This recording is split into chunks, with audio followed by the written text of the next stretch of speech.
Omax Prosper, Outshines, Jarace Walker. The Mavs signed Exum, Seth Curry, and guys, believe it or not, John Hollinger still hates the Dallas Mavericks. I'm Luka Doncic, and this is Locked On Mavericks podcast. The Dallas Mavericks are NBA champions. Bang! Bang! It's good! And the Mavericks have won the game! If you don't believe, you shouldn't be here.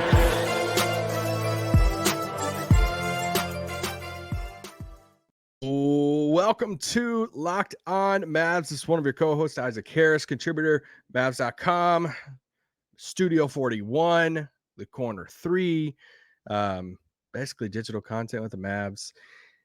And I'm riding solo again.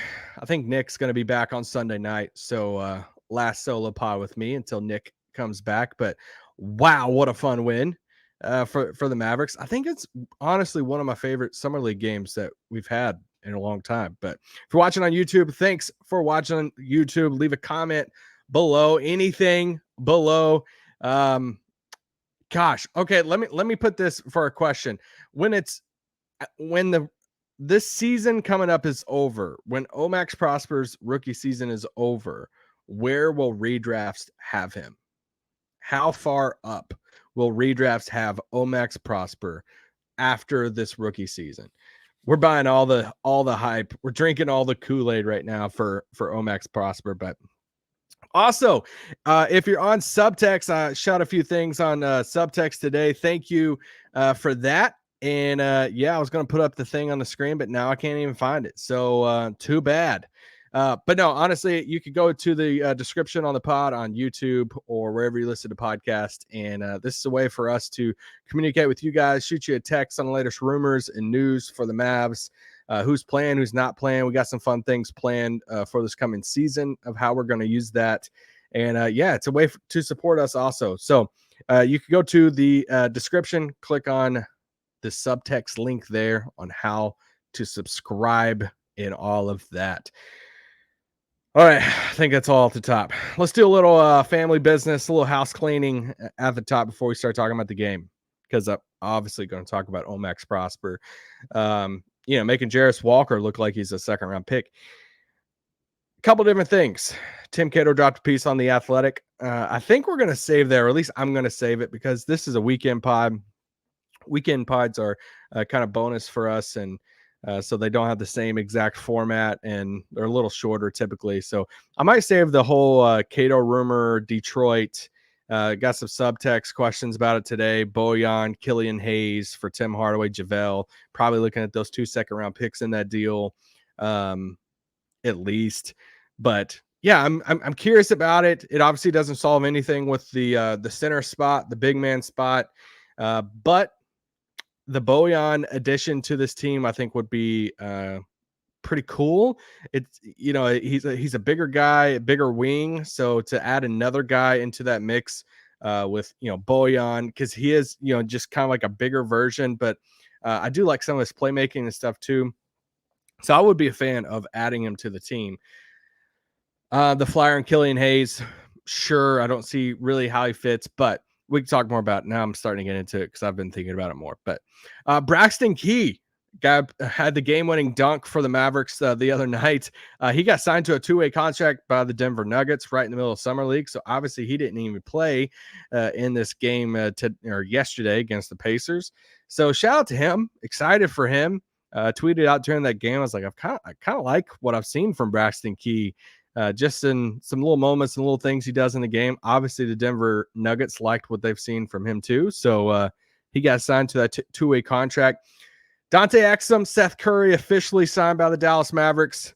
I think Tim McMahon was the one who tweeted out and reported that Exum's deal is 2 years, around that $6 million mark, therefore cutting into the MLE a little bit. So we discussed, I'm sure we'll talk probably about that more tomorrow night, but we talked the other day about how Dallas pivoting once they lost out on Matisse Thybulle and they have, majority of this MLE left. There's not really a player out there that's worth handing all the MLE toward, to. So they're obviously not interested in Io, or else that would have already happened. PJ Washington, even if he signs for an MLE, which he's not, he wants more. Charlotte would just match that.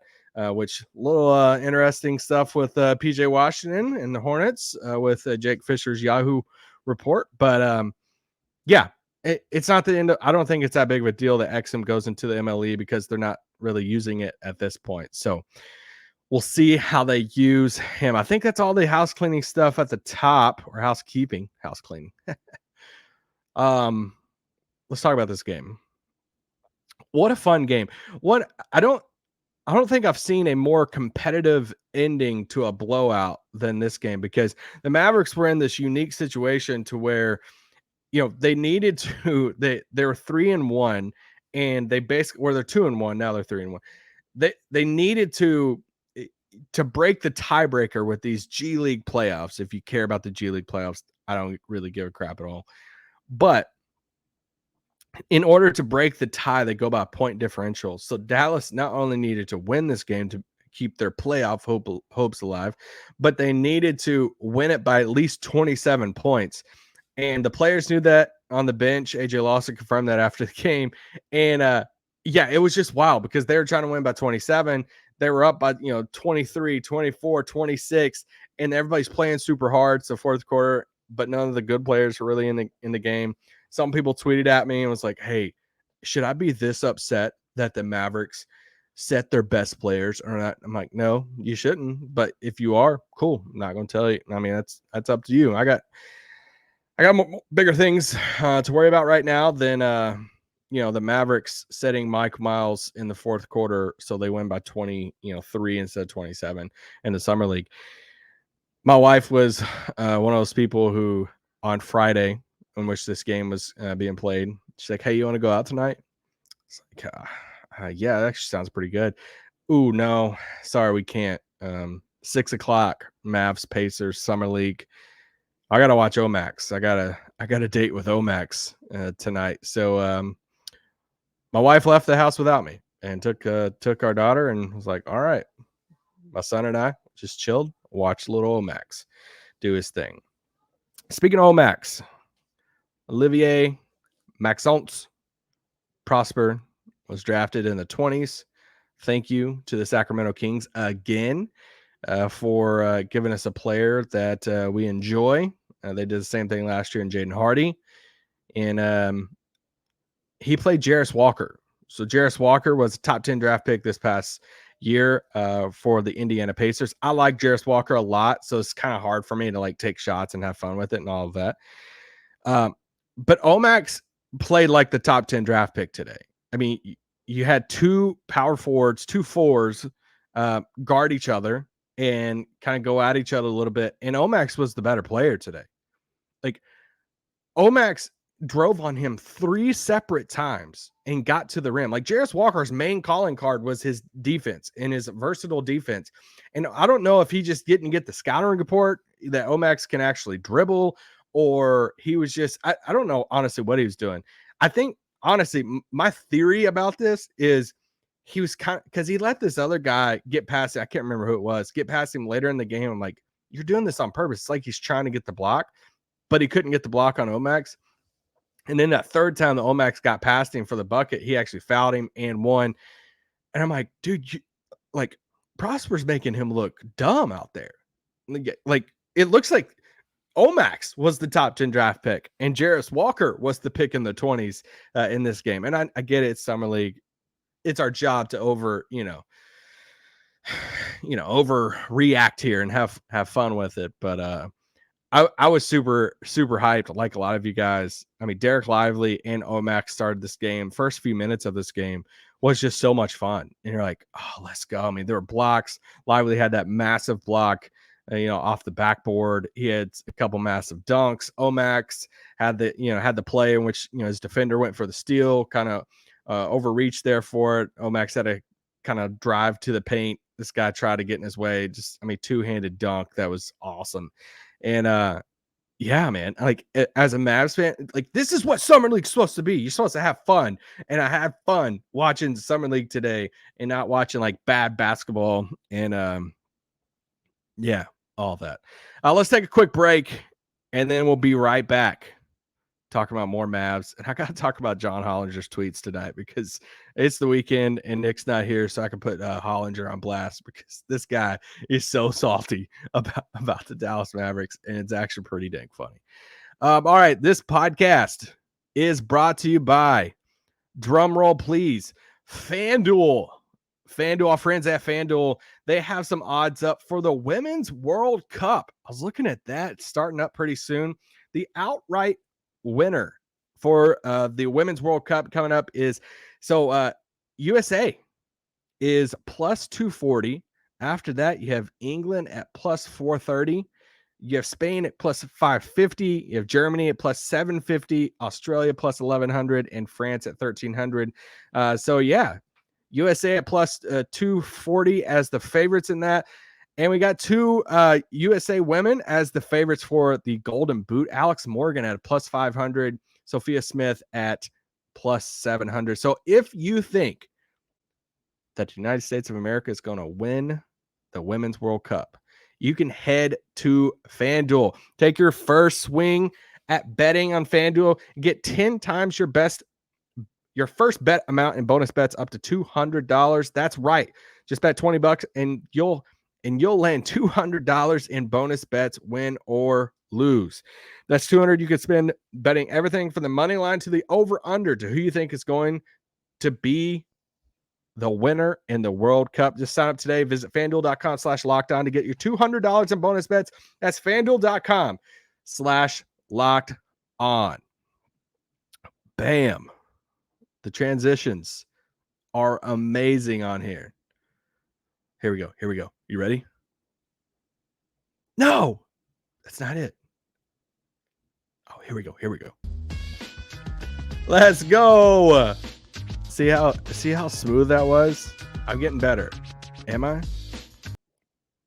Yeah, I should have faded that out. Oh well. I'll get better, guys. I'll get better. Give me a break. I'm getting there. We're just hanging out. Somebody left the best comment on YouTube yesterday. I made the mistake of checking them, but somebody left the best comment, and they're like, "Hey, I just feel like I'm just hanging out, chilling, talking with Isaac, Mavs basketball." Hopefully that's how you feel. That's because that's what I'm doing, even though I'm just talking to a screen, looking at my own face. It's kind of weird, but there's a lot of you out there. There's thousands of you out there watching my face here in a little bit. Let's talk about some more things. Jelly Walker. What about this guy? I mean, he is so tiny out there that I'm fascinated by what his future is in the league or professional basketball. But he was 7 of 18 from the floor. Yeah, he had 21 points in this game, hit 5 threes. He was running the point. He was just making it easier for everybody.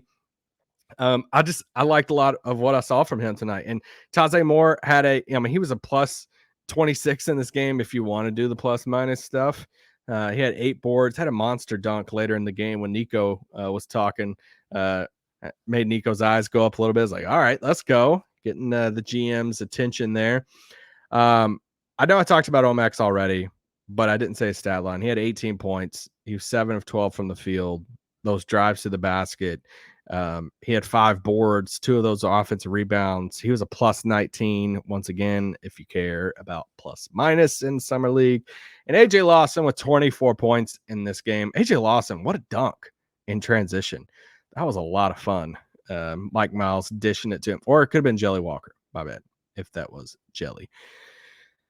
But yeah, I mean, best game for AJ Lawson so far. He hit 2 of his 3 threes, and we've been wanting to see a little bit more from him. And McKinley Wright, obviously McKinley Wright's hurt out for the rest of summer league, as is Jaden Hardy with his shoulder injury. You were expecting him today. He got interviewed during the game, but I think it was Mark Stein who reported that the Mavericks are going to hold him out for the rest of summer league just for precautionary reasons and all of that. But yeah, it was cool to see Omax and Ben Mathurin talking after the game. Mathurin obviously didn't play for the Pacers, but their buddies have previous relationship. Grant Williams was there for the Mavericks again. Nico and some of the guys, and Nico hopped on the broadcast again, and he didn't answer a ton. It was the second time that somebody from the Mavs has talked about Rashawn Holmes a little bit. I can't remember. I think Nick had the game the other day when he was solo. about when he dropped the jail line about Richaun Holmes is out of jail. I audibly laughed when I heard that on the broadcast. But I mean, now Mark has talked about him, Nico has talked about him, and yeah, I mean, it's clear there's a difference whenever somebody talks about somebody whenever they're just coming to camp just to, I don't know, just to like see what they are.